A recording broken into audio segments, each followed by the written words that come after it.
킴스 푸드 사이언스 김쌤입니다. 오늘은 2022년 3월에 출제된 식품 기사 문제 중에 네 번째 과목이죠. 식품 미생물학 같이 살펴보도록 하겠습니다. 첫 번째 문제부터 같이 볼게요. 첫 번째 문제는 효모의 프로토플라스트 제조 시에 세포벽을 분해시킬 수 없는 요소를 물어보고 있습니다.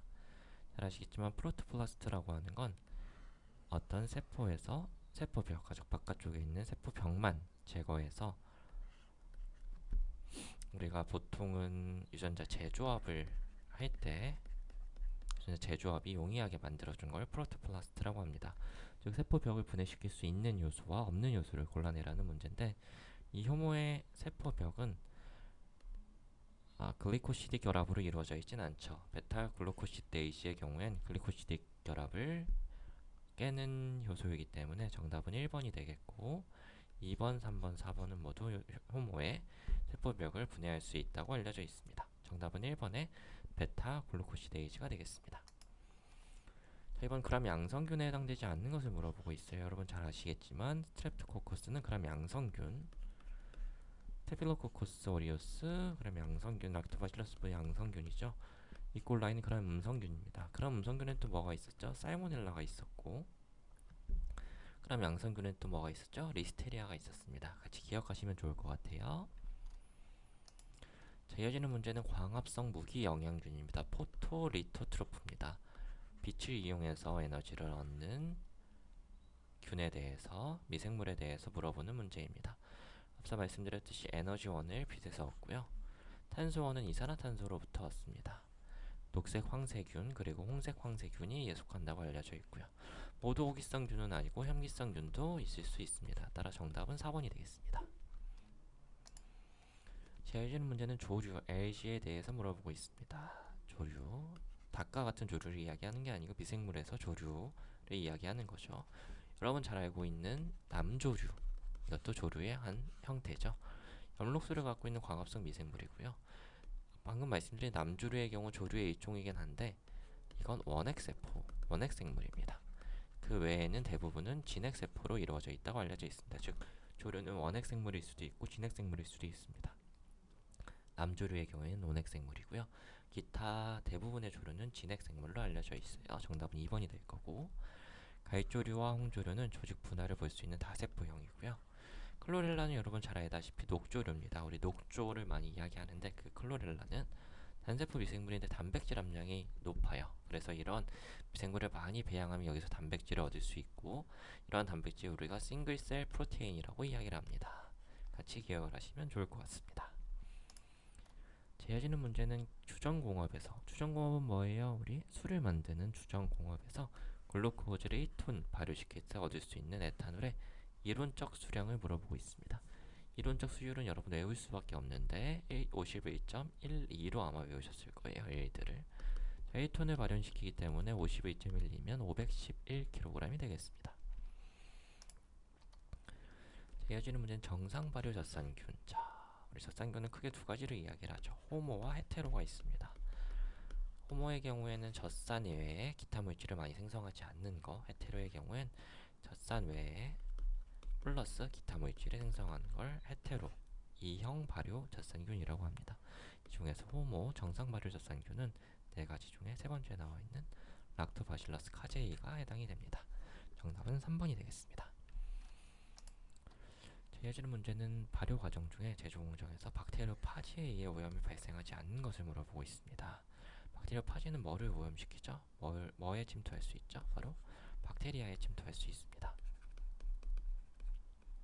박테리아로부터 만드는 발효는 초산 발효, 젖산 발효, 아세톤 못하는 발효가 해당되지만 맥주는 뭘로 만들어요? 보통 사카로마이스 레비지에 같은 효모로 만듭니다.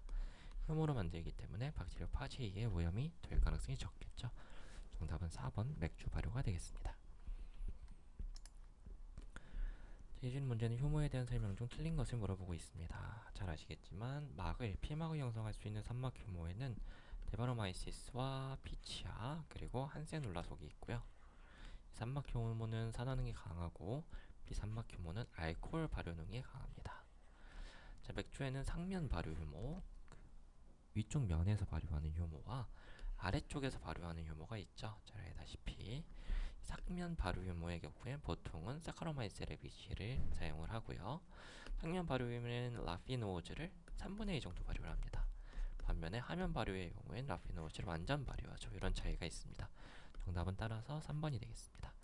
야생 효모는 자연에 존재하는 효모고, 배양 효모는 우리가 유용한 효모만의 순수 분리한 것을 의미합니다.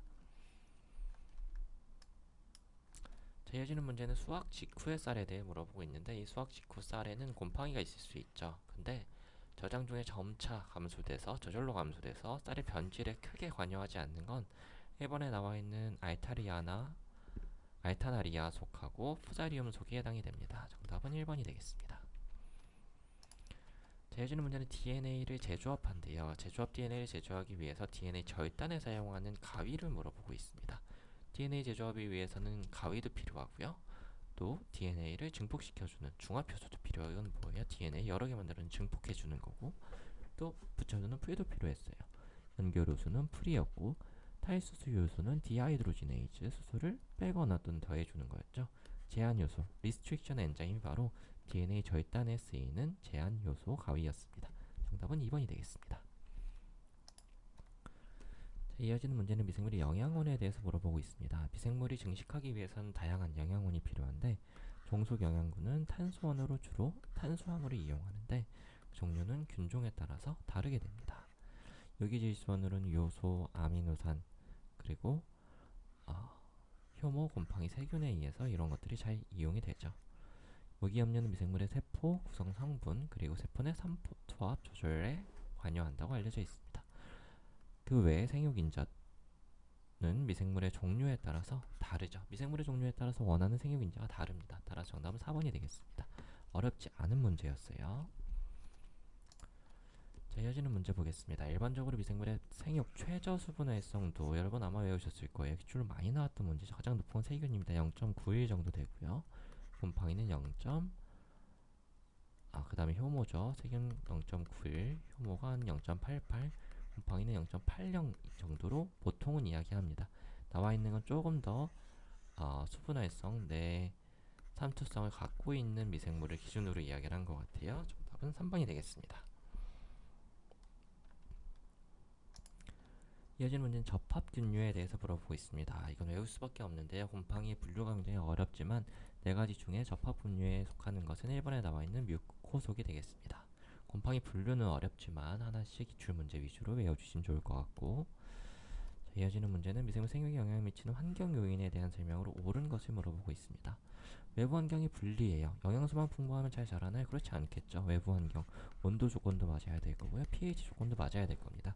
영양소가 아무리 풍부해도 온도가 냉동 온도에 있거나 pH가 적정 범위를 벗어나면 미생물은 자랄 수 없습니다. 틀린 설명이고, 미생물의 최적 온도에서 가장 생육 속도가 빠르고요. 맞는 설명. 온도가 낮아지면 일반적으로 효소 활성은 감소하겠죠. 생육 속도도 느려집니다.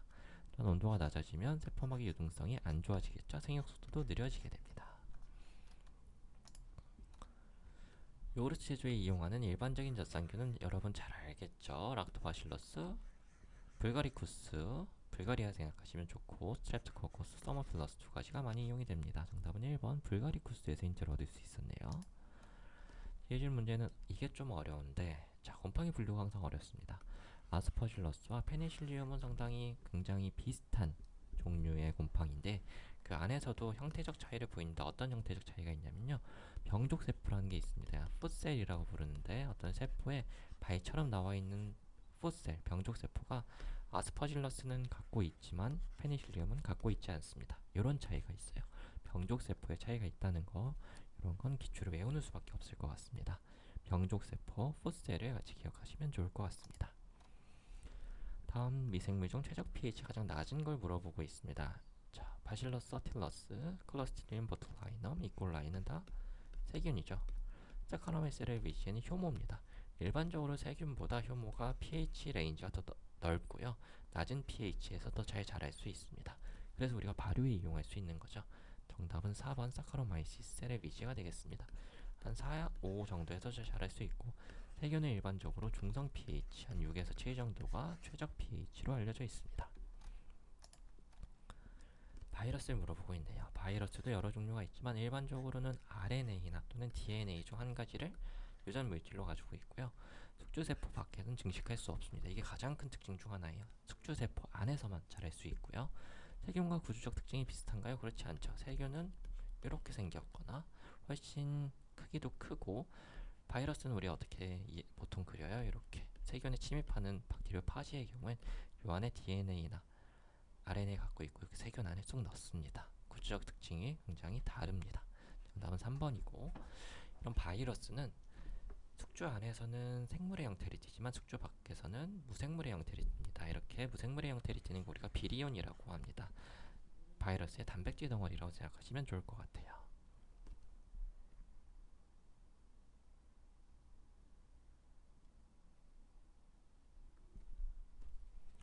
자, 이어지는 문제 같이 보겠습니다. 이어지는 문제는 미생물의 증식 측정과 관련된 설명 중 틀린 것을 물어보고 있습니다. 우리 총균 계수 어떻게 하죠? 총균의 계수를 할 때 메틸렌 블루 쓰나요? 요게 잘못됐습니다. 염색약을 쓰긴 하는데 청색으로 염색하기 위해서는 메틸렌 블루를 쓰는 게 아니고 트리판 블루라는 걸 씁니다. 트리판 블루를 이용해서 염색하면 청색으로 나타내고요. 곰팡이나 방성균은 일반적으로 건조해서 건조한 양으로 중량으로 측정을 하고, 팩트 볼륨법이라는 게 있는데 이건 일정한 조건에서 원심 분리해서 얻은 침전된 균체의 용적 볼륨을 측정하는 방법입니다. 또 한 가지 방법은 세포를 키우면 세포에 의해서 어떤 배지가 탁해집니다. 희탁법이라고 하는 건 세포 현탁이 얼마나 탁해졌는지를 보통 한 400나노미터 또는 600나노미터의 흑강도를 통해서 확인하는 방법입니다. 그래서 이것도 맞는 설명, 정답은 1번이 되겠습니다. 메틸렌 블루가 아니고 트리판 블루를 쓴다는 거 잘 기억하시면 좋을 것 같습니다. 진행세포 아니죠. 진핵세포의 구조에 대한 설명으로 틀린 것을 물어보고 있습니다. 원핵세포와 진핵세포는 여러가지 차이를 갖고 있는데요. 가장 큰 차이 중에 하나가 염색체 내에 히스톤이라는 핵단백질을 갖고 있다는 거, 그리고 리보솜의 단위체가 30S와 50S로 이루어져 있는 건 이건 원핵세포죠. 그럼 진핵세포는요? 큰 단위체는 60S고요. 작은 단위체는 40S입니다. 이걸 더해주면 100S일 것 같지만 총 80S의 단위를 갖고 있는 게 바로 진핵세포입니다. 같이 기억하시면 좋을 것 같아요. 원핵세포의 리보솜은 30S 더하기 50S에서 60S를 가지고 있고, 진핵세포는 40S 더하기 60S에서 80S를 가지고 있다라고 기억하시면 되겠습니다. 진핵세포에는 ATP를 생산하는 미토콘드리아를 갖고 있고요. 원핵세포는 이런 게 없죠. 중심섬유는 2개의 쌍으로 이루어져 있고 외이섬유는 2개의 쌍으로 된 9개 조에 형태는 편모를 갖고 있습니다. 자, 이렇게 진핵세포의 구조까지 같이 봤습니다.